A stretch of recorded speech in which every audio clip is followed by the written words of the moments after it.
제가 노회를 갈 때마다, 노회가 울산이잖아요. 울산을 가면 울산에서 부산이 가까워요. 그러면 이제 기장으로 넘어와서 해운대로 들어오거든요. 노회를 마치고 티타임을 하고 그쪽으로 들어오는 시간이 보통 한 5시, 6시 이렇게 돼요. 그러면 늘 그 자리에 버스킹 하는 친구가 있어요. 제가 거기에 끝없이 앉아 있다가, 야, 노래를 저렇게 잘하는데 텔레비에 아직 안 나왔구나. 언젠가 노래 마치고 올 때는 끝까지 앉아 있다가 장비를 정리할 때 그것도 혼자 하더라고요. 아마 스텝이라는 사람들이 없는가 봐요. 좀 잡아드릴까요? 그러면서 잠깐 얘기한 적이 있는데, 늘 이렇게 하시냐. 내가 보니까 내 볼 때마다 있더라. 그랬더니 늘 그렇다는 거예요. 이렇게 하면 인생에 좀 자기의 삶에 도움이 되냐. 그랬더니 될 수도 있고 안 될 수도 있대요. 왜 하냐. 그랬더니 자기는 노래하는 것이 너무 좋대요. 자기가 생각했는데, 자기는 무엇을 위해서 태어났는가 이렇게 생각해 봤는데, 자기는 노래하기 위해서 태어났다. 야, 그래서 반드시 뜨는 날이 올 겁니다. 그런 덕담을 나누면서 지난 적이 있습니다. 여러분, 우리가 살면서 무턱대고 사는 경우가 많잖아요. 일을 할 때도 무턱대고 할 때가 많아요. 계산하고 좀 조사하고 좀 이 재산성을 고려하면서 일을 시작하는 것보다 무턱대고 하는 일이 참 많은데, 그러나 그렇게 한다 할지라도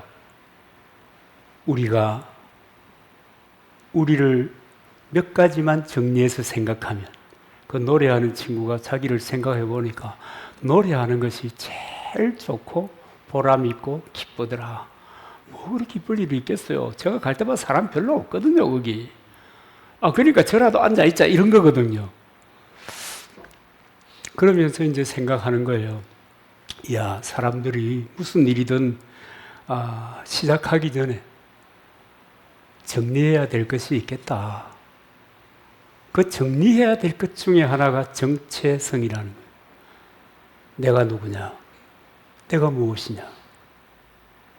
여러분, 그런 거 생각해 본 적이 있습니까? 내가 누군가? 내가 무엇인가? 내가 도대체 뭐야? 여러분, 이런 자기 정체성, 자기를 안다는 것이 너무너무 중요하거든요. 세상에 여러분, 방향만 맞으면 늦게 가는 거 별로 힘든 일 아니에요. 빨리 가는 거, 그것도 별로 의미 있는 일도 아닐 수 있어요. 방향만 맞으면, 그리고 자기가 누군지를 알면 그곳으로 향해서 그냥 성실하게 가면 되는 거예요. 여러분, 정체성, 그거 중요한 것 같습니다.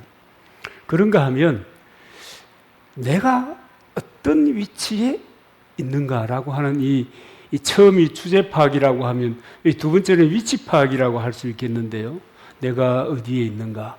우리 같으면, 그리스도인 같으면 하나님 앞에서 나는 어느 정도의 위치에 있겠는가? 얼마나 내가 성숙했나? 내가 믿어온 또 신앙으로 살아온 세월에 비교한다면 내가 어느 정도 내가 지금 위치에 있겠나?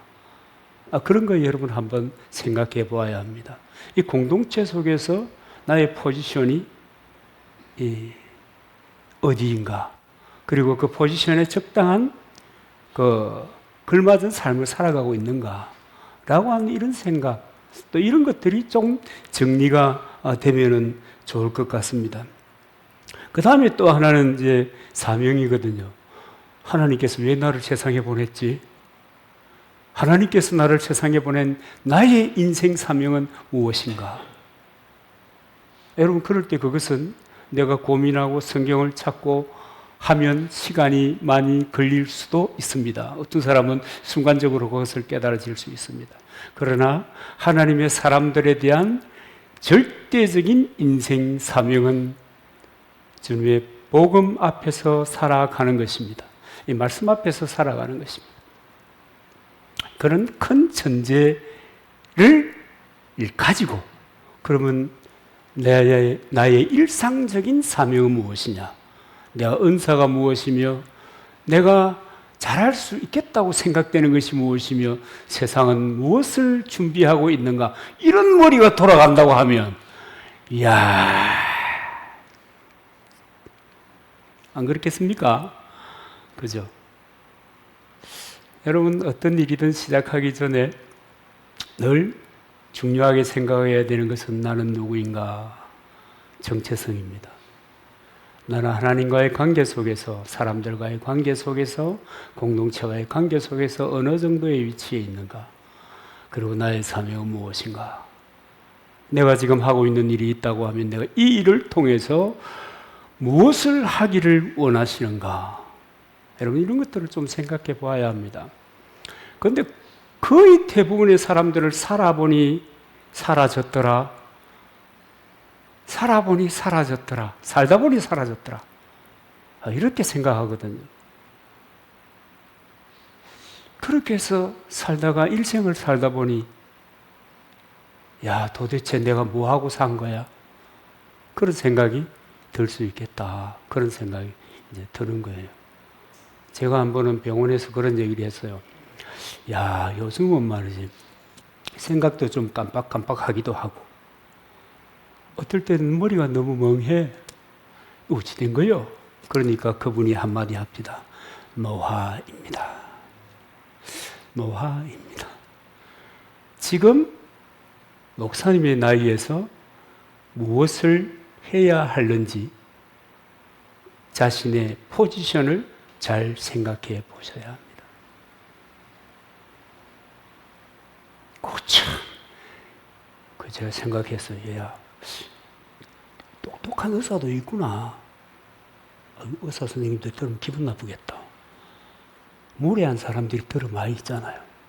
근데 참 똑똑하고 친절한 사람이 있구나. 그런 생각을 했습니다.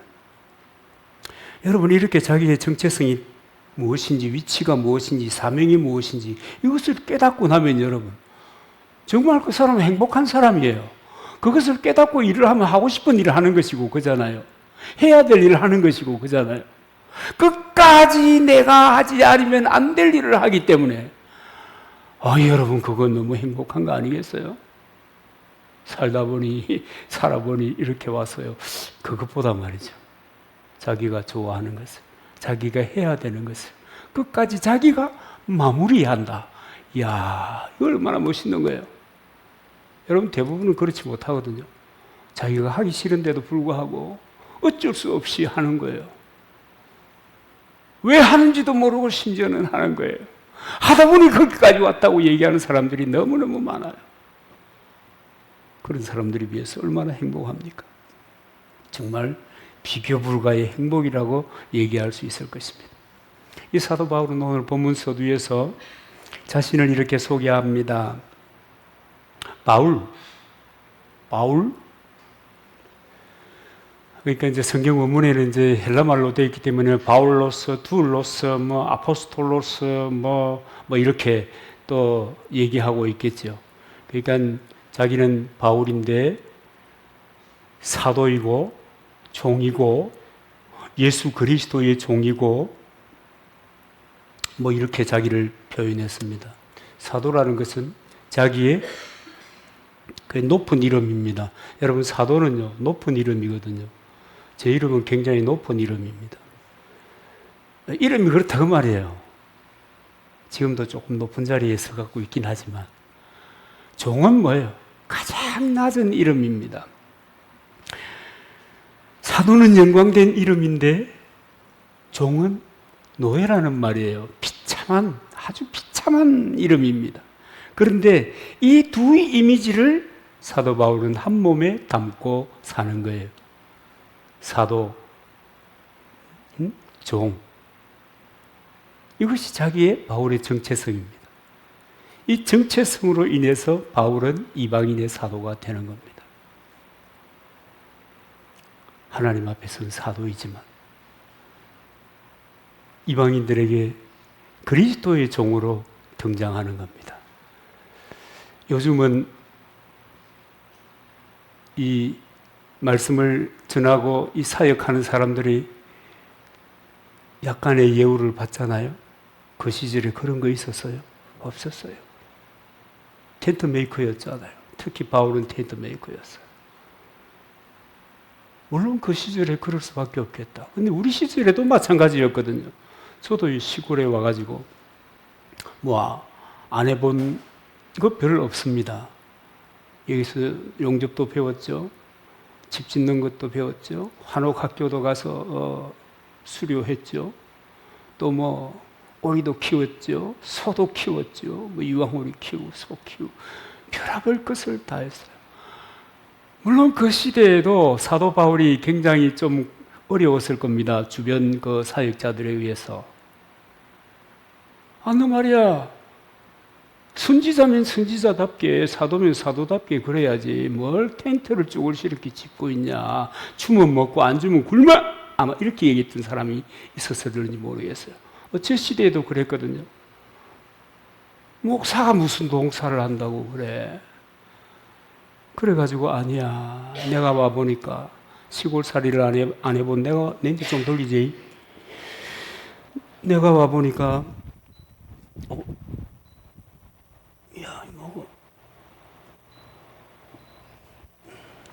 시골살이라는 것은 도시하고 달라. 내가 살던 곳하고는 달라.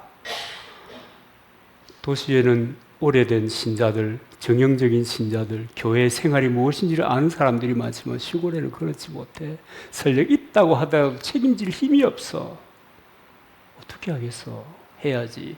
그 얘기를 고신 기독교보에 3번 연재를 했지 않습니까? 그러고 나니까 그러는데요. 지금 모든 교회가 목회자의 성직자의 그러니까 투잡을 갖다가 인정하는 추세입니다. 어려우면 일해야지. 그러는데도 불구하고 지도자들의 마음에는 하나님의 사람들은 오직 말씀을 전해야 한다. 이런 식으로 생각하는 경향이 있습니다. 어쨌든 여러분, 사도 바울은 하나님의 뜻만 전적으로 순종하는 일꾼됨을 위한 자기 정체성으로 사도이면서 종이다 라고 하는 이야기를 했습니다. 이 오늘 본문에서 사도 바울이 자기의 정체에 대해서 나는 그리스도의 일꾼이요 비밀을 맡은 자로 여길지어다 이렇게 말하는데 이것이 사도 바울의 정체성이고요. 이 정체성이 오늘 제가 말씀드리고자 하는 성경이 얘기하는 충성이 뭐냐라고 하는 것을 우리에게 잘 나타내주고 있는 이야기입니다. 일꾼이라는 말은 슈페리테스라고 하는 헬라 말인데요. 배 밑창에서 노를 젓는 사람을 일컫는 말입니다. 갑판 있잖아요. 옛날 배, 왜 옛날 전쟁하는 그 함선 같은 거 보면은 갑판, 그 아래 2층, 3층이 있는데 그 밑에 이제 노가 있고 노 하나에 한 사람이 잡고 있잖아요. 그 노가 그 배를 움직이는 동력인 겁니다. 그 노를 잡고 움직이는 사람, 그 사람이 슈페리테스예요. 일꾼이에요. 이 사람들 앞이 보여요? 앞이 안 보여요.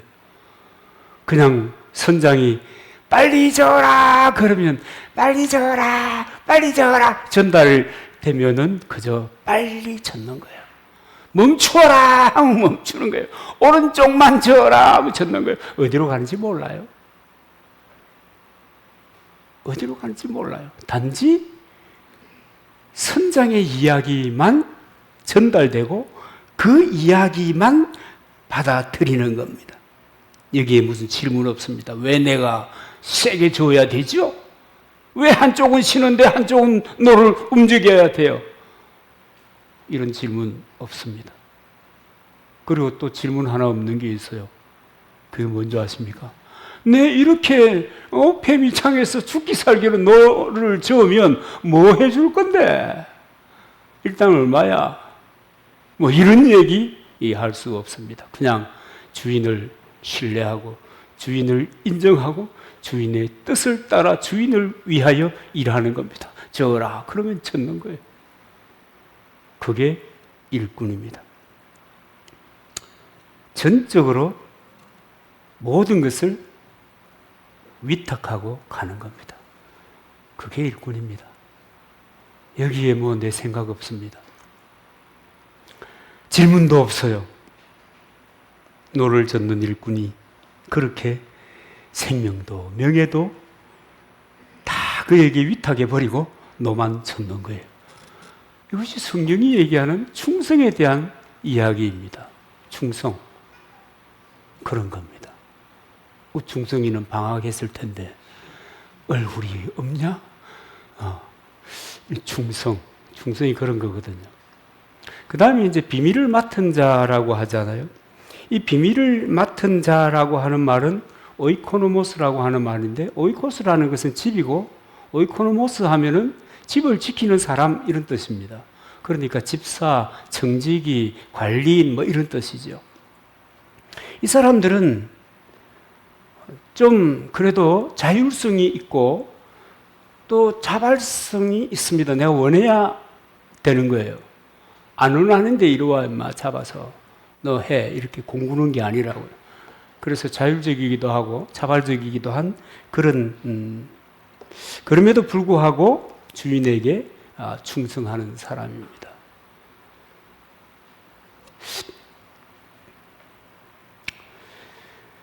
이 청지기라고 하는 집사라고 하는 사람들은 얼마든지 이 자기에게 능력이 부여되어 있습니다. 뭐 이를테면 사람들을 배치하는 일도 할 수 있습니다. 또 일의 경중을 따라 사람들을 또 나누어서 할 수 있습니다. 심지어는 자기가 일을 만들어서도 해야 합니다. 그런데 주인은 주인입니다. 집사는 오직 주인을 위해서 일하는 것뿐입니다. 주인이 주장하는 대로 주인의 뜻을 알아가면서 주인의 뜻을 받들어서 일하는 겁니다. 이것이 집사의 일인데 성경이 얘기하는 충성에 대한 또 하나의 정의입니다. 여러분, 우리가 그리스도인으로 살잖아요. 그러면서 내가 그리스도인으로 사는 그 삶이 어떤 것인가, 어떻게 살아가고 있나라고 하는 것을 돌아보는 어떤 척도가 될 수 있겠죠. 어떻게 살아왔던가요? 좀 충성된 사람이었던가요? 여러분, 주인의 뜻을 따라서 끊임없이 묵묵히 가는 거예요. 충성, 그런 것입니다. 그분에게 다 맡기고 그냥 가는 거예요. 아니, 요즘 어떻게 그렇게 살아갈 수가 있어? 어떤 젊은 친구가 그런 얘기를 하더라고요. 회사에서 어려움을 당했대요. 그래서 이제 자기는 생각하기를 요즘은 그런 문제, 노사 문제를 해결하는 그런 사람들이 있잖아요. 또 그런 단체도 있거든요. 거기에 찾아가서 얘기하고 싶다는 거예요.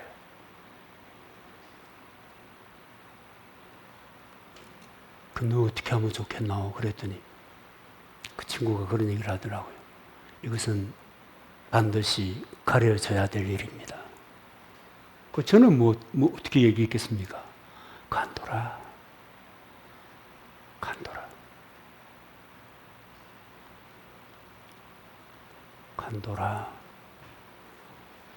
우리나라는 좁아. 돌아서면 만날 거야.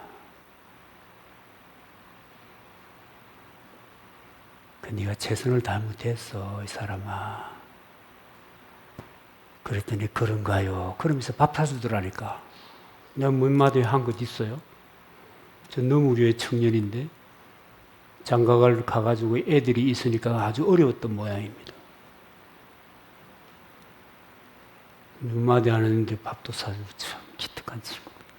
니야 잘 될 거다 앞으로. 여러분, 충성이라고 하는 것이 요즘은 도대체 그것이 의미가 있나 이렇게 생각하는 사람들이 참 많은 것 같습니다.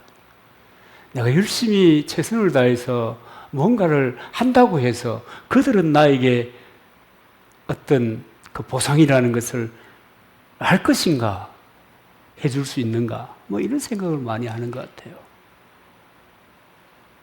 우리는 그것을 생각할 때 이런 생각할 수 있습니다. 세상이 바뀌었다.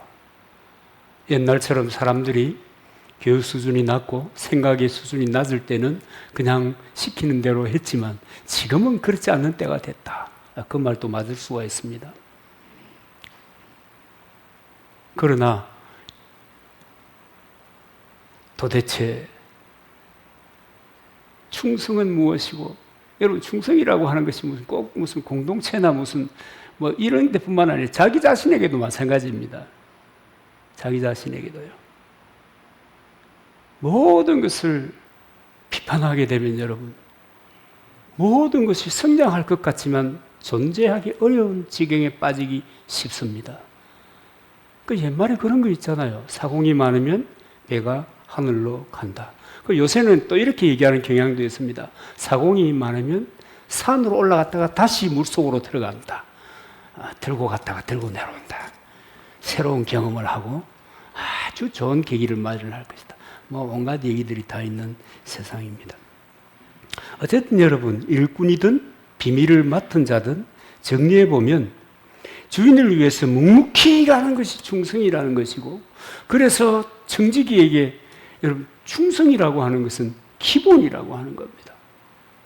여러분, 우리 그리스도인들은 하나님의 청지기입니다. 내 가족을 위한 청지기이기도 하고요, 공동체를 위한 청지기이기도 하고요, 이 사회를 위한 청지기이기도 하고요, 이 민족과 국가와 이 지구촌을 위한 청지기이기도 합니다.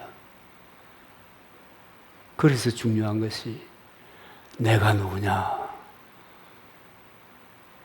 내가 어떤 포지션에서 헌신하면서 어디로 가야 될 것이냐, 내 사명은 무엇이냐.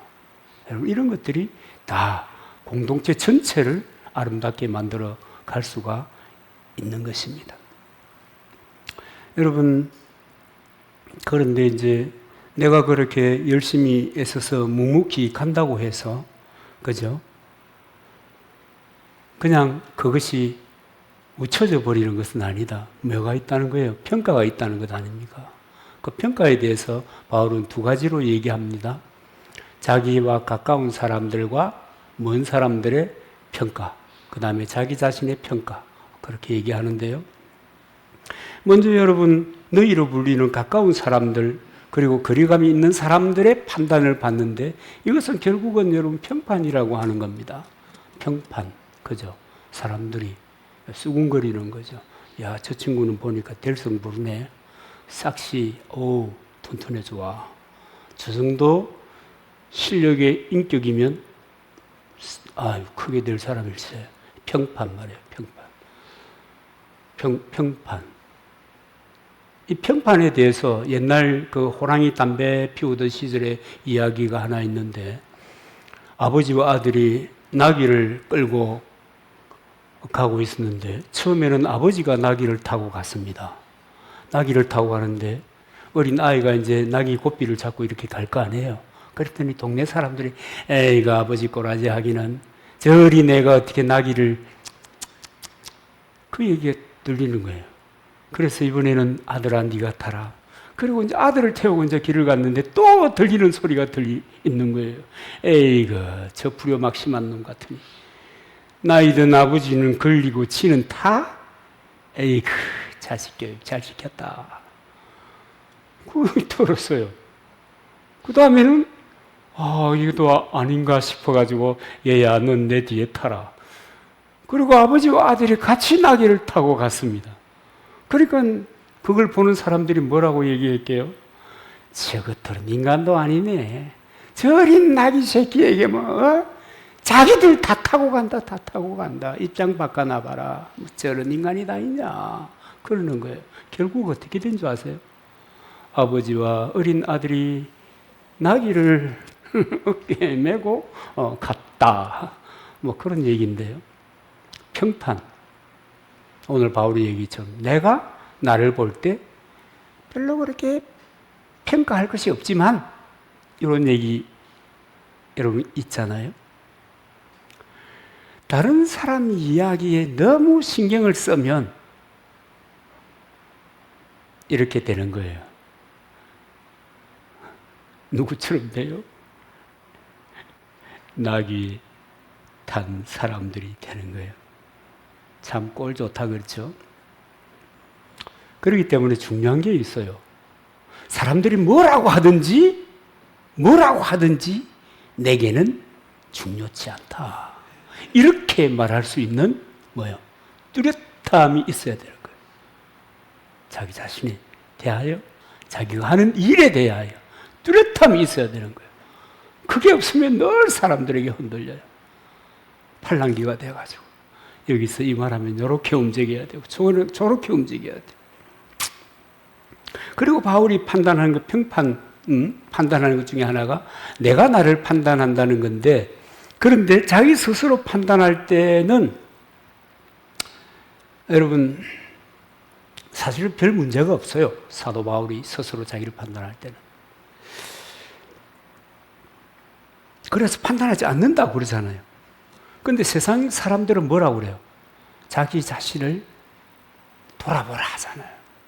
나를 돌아봐라.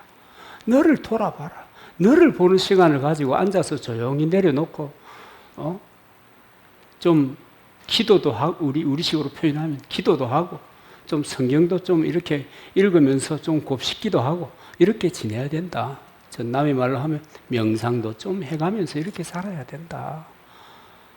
자기를 들여다보지 않고야 어떻게 세상을 보려고 하냐. 뭐 이런 잡다부리한 것들이 이만큼씩 쌓여 있잖아요. 그런 말들, 그런 책들. 그런데 여러분, 내 판단, 내 고집, 내 주견대로 빠지는 순간에 걸림돌이 하나가 딱 나타나는데 그게 뭐냐면 독선입니다. 저를 꼰대라 하대요. 아니, 저 나이가 되면 꼰대라고 그런다고 하더라고요. 왜요?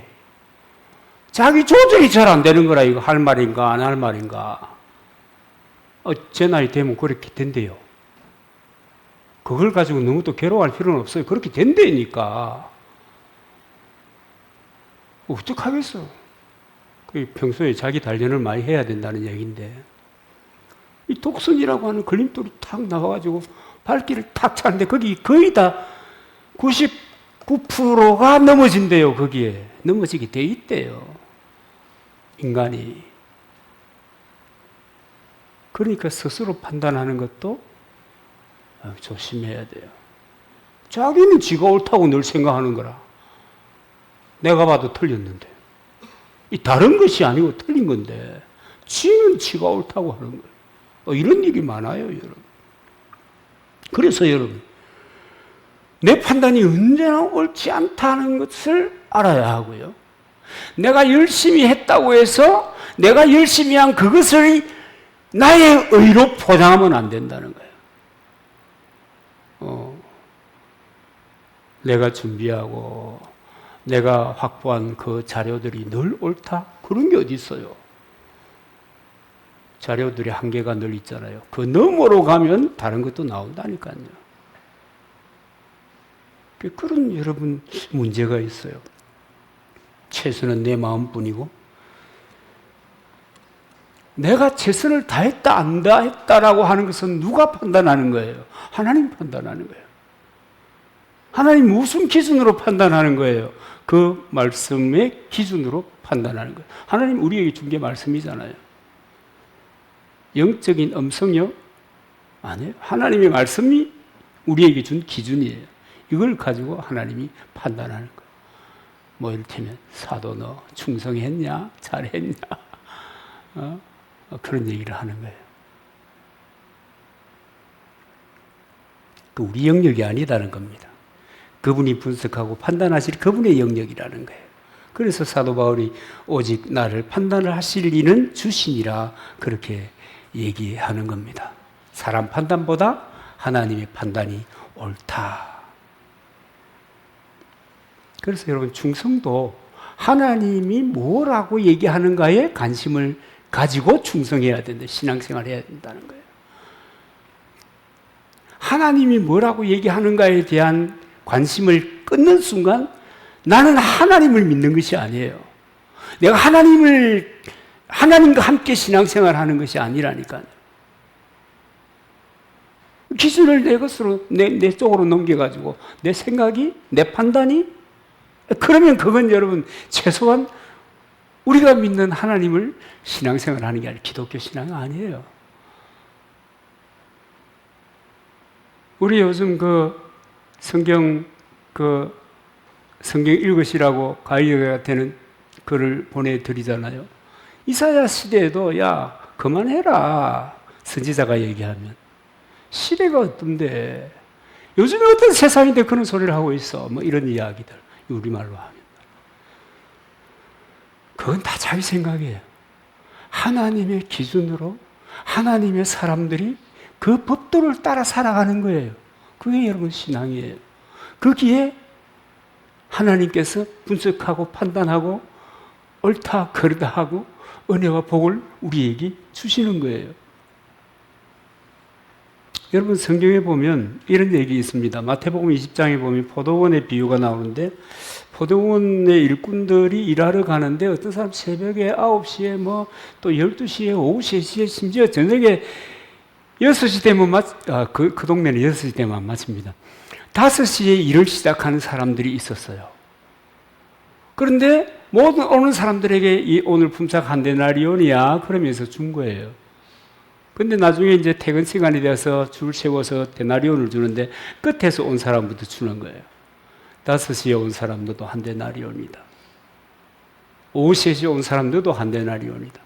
그러니까 일찍 온 사람은 마음속에 자연스럽게 무슨 생각하겠어요? 나는 더 주겠구나. 이런 생각을 하고 있다가 한 데나리온 받은 거예요. 그러니까 화가 나요, 안 나요? 화가 나죠. 근데 무엇을 잊어버리고요? 계약을 잊어버리고. 계약했잖아. 합의에 너 한 달란트 줄게. 근데 그건 잊어버리고 다른 사람이 더 받는다는 것에 대해서 화가 나는 거예요. 그 왜 그래요? 그랬더니 야, 니거나 가지고 가라. 니거나 가지고 가. 내가 한 대라는 준다 했잖아. 내 맘이야. 늦게 온 사람도 한 대라는 준다 했잖아. 네가 그냥 가. 네 것이라 가지고 가. 다른 사람 더 주든 덜 주든 네가 왜 신경 써? 여러분 여기에서 충성을 생각해야 되는데 뭐냐면요. 충성은요. 내 기준이 아니고 그분이 기준이, 주인의 기준이. 주인이 충성되다 해야 충성한 거예요. 여러분 내게 있는 내가 열심을 다했다. 땀을 얼마나 흘렸는데 내가 얼마나 고생하면서 뭘 했는데 아니 인생이 하나인데 내가 그렇게까지 했는데 하나님 그럴 수 있어요? 이거 아니단 말이에요. 하나님께서 야 잘했다. 착하고 충성된 종아. 그럼 잘한 거예요. 야, 쓸데없는 소리 하지 말고 가라 그만. 이렇게 하면 그거 못한 거예요. 그렇잖아요. 그 기준이 뭐냐 그럴 때 성경이단 말이에요. 이미 우리에게 주신 말씀이단 말이에요. 그래서 여러분 성경을 많이 얘기하는 겁니다. 그 여러분 예배당에 와서 성경 말씀 듣지 뭐 들을 게 있겠어요? 안 그래요? 그 계속 이 기준에 대한 얘기를 저는 많이 해요. 왜 그러냐? 여러분 이 말씀에 대한 기준이 안 써 있으면 안 돼요, 안 돼. 은혜는 여러분 기본적으로 말씀이 내게 부닥쳐야 은혜가 오는 거예요. 좋은 얘기 듣고 눈물 흘렸다고 은혜라고요? 쏘아 버리면 안 돼요. 정말 그러면 안 돼요. 말씀에 대한 기본이라고 하는 것이 우리에게 이것이 은혜가 되는 것이고 이것이 힘이 되는 것이고 이것이 능력이 되는 것이고 여러분 인생을 잘 살 것인가 성공적으로 살 것인가 하는 것은 말씀이 내게 어떻게 부닥치는가에 대한 내 삶의 열매예요. 그러니까 이것이 얼마나 중요합니까? 그러니까 중요한 거죠. 이 말씀을 그리스도인들이 특별히 말씀을 가볍게 여기는 것은 여러분 인생을 아무 때나 살겠다고 작심하는 거예요. 그러니 여러분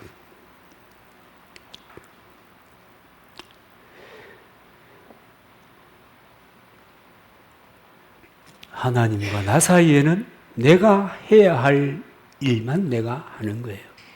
청지기가 그런 거예요. 일꾼이 그런 거예요. 내게 주어진 나의 일을 내가 하는 거예요. 그게 충성입니다. 다른 사람 일에 콩팥을 얘기하는 거예요. 여러분, 도리를 벗어나는 거예요. 나의 할 일을 내가 하는 거예요. 누가 하라고 그랬어요? 하나님이 하라고 그랬어요. 그걸 하는 거예요. 헬라 말에는요, 충성이라고 하는 말, 그리고 믿음이라고 하는 말, 단어가 똑같아요. 피스티스라고 똑같은 단어예요. 그래서 믿음이 있으면 충성하게 되어 있다. 충성하는 자는 믿음이 있는 사람이다. 이거 여러분 제가 말을 지어낸 게 아니에요. 믿는 사람은 충성하게 되어 있다. 그래서 우리는 하도 이제 믿음이라고 하는 것을 베이스로, 기초로 그냥 흘려버리니까 무슨 얘기를 하는가 하면 하나님을 만난 경험이 있으면 이러거든요. 그게 믿음이에요. 그걸 통해서 믿음이 생기는 거예요. 그 말이 똑같은 거예요. 말씀을 만났으면, 말씀이 믿어진다면 그 믿음이 있는 거예요. 안 믿어지면 믿음이 없는 거예요. 그 야고보가 영 쓸데없는 말을 한 게 아니거든요. 행함이 없는 믿음은 죽은 믿음이다. 이 믿음과 행함이라고 하는 것은 뗄래야 뗄 수가 없는 거예요. 여러분, 하루 종일 침대에 누워있어 본 적이 있으세요? 저는 최근에 하루 종일 침대에 누워 있었습니다. 왜냐하면 박살이 나가지고 몸이가 제정신이 아니어서 그냥 하루 종일 누워 있는데, 좋았겠다 생각이 드시는 분 있으십니까? 안 좋아요. 서너 시간 누워 있는 게 좋지. 밤에 잘 때 누워 있는 게 좋지. 붉은 대낮에 주구장창 누워 있는다는 게 이 뭐냐면요, 살아있는 사람은 움직이게 되어 있는데 이 움직임을 멈추고 가만히, 이게 여러분, 그래서 믿음과 충성이라는 것이 뗄래야 뗄 수 없는 것처럼 삶과 산 사람이 움직이는 것도 여러분 말릴 수 없는 거예요. 저 함양에서 어떤 어려운 분들을 모시고 사는 그 목사님 한 분을 아는데, 그분이 어느 날 그런 얘기를 하면서 업종을 바꿨어요. 움직이지 못하는 분들을 모시는 게 낫다. 차라리 대소변을 수발하는 것이 훨씬 낫다. 왜냐하면 움직이시는 분들이니까 관리가 너무 어려운 거예요. 늘 사람들을 찾아다녀야 되는 거예요. 그게 정상인데 왜 그러시오? 그래서 너무 힘들어서 그거 못하겠다. 여러분, 믿음이 있으면 그 말씀을 따라 충성하게 되는 것이고요. 내가 하나님의 말씀을 믿을 때 구원에 이르고 하나님이 우리의 충성을 믿을 수 있을 때 여러분 우리에게 은혜와 복을 베풀어 주시는 겁니다. 하나님 연구 아니세요? 그래서 여러분, 순전한 마음으로 우리가 신실하게 하나님 앞에 살아갈 때 하나님의 은혜와 기쁨이 우리의 삶에 충만하게 될 줄로 믿습니다. 이 믿음, 이 기억을 가지고 우리의 삶을 승리로 이끌어야 될 줄로 믿습니다.